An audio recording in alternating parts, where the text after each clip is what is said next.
ရှင်မင်္ဂလာပါရှင်ခုပိုင်ပီကီကနေကြိုဆိုလိုက်ပါတယ်ဒီနေ့မှာတော့ဝတ်သားနဲ့နံပါတ်ချင်းအဆက်ချက်လေးချက်ပြပေးပါမယ်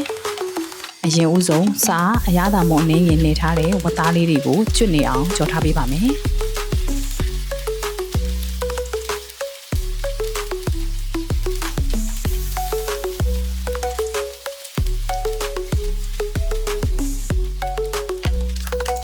ဝတ်သားလေးတွေအခုလိုရဲပြီးတော့ကျွတ်လာပြီဆိုရင်တော့ချက်သွင်းပြူထောင်းထားတာလေးတွေထည့်ပေးပါမယ်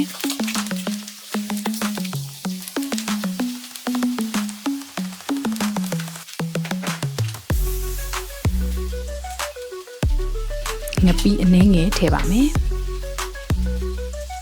အယောင်လာစေဖို့စနုံးမအနှင်းငယ်ထည့်ပါမယ်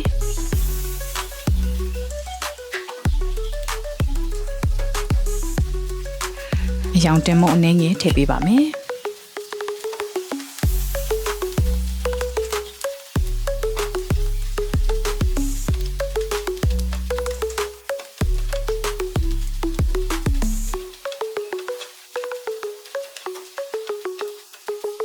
ချက်သွန်နီနဲ့ချက်သွန်ပြူလေးတွေအနေငယ်ကျွတ်ပြီးတော့မှုေးလာပြီဆိုရင်တော့နံပါတ်ချင်းလေးတွေထည့်ပေးပါမယ်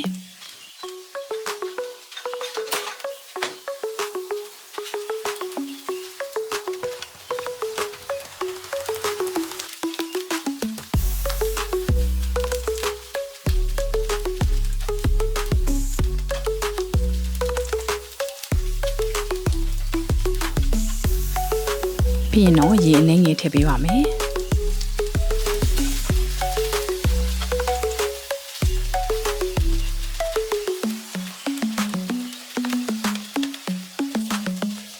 အရသာအတွက်ကြက်သားမုံအနေငယ်ထည့်ပါမယ်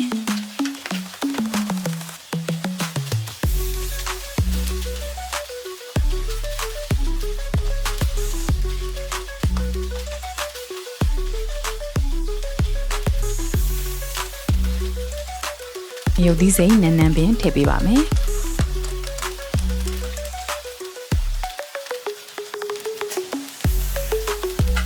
အခုဆိုရင်တော့စားလို့အရန်ကိုကောင်းတဲ့ဝတ်သားနံပါတ်ချင်းချက်ကလေးရပါပြီရှင်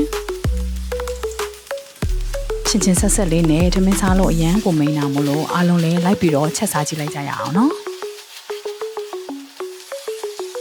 အဆုံးထိကြည့်ရှုပေးလို့အားလုံးကိုကျေးဇူးများတင်ပါတယ်ရှင်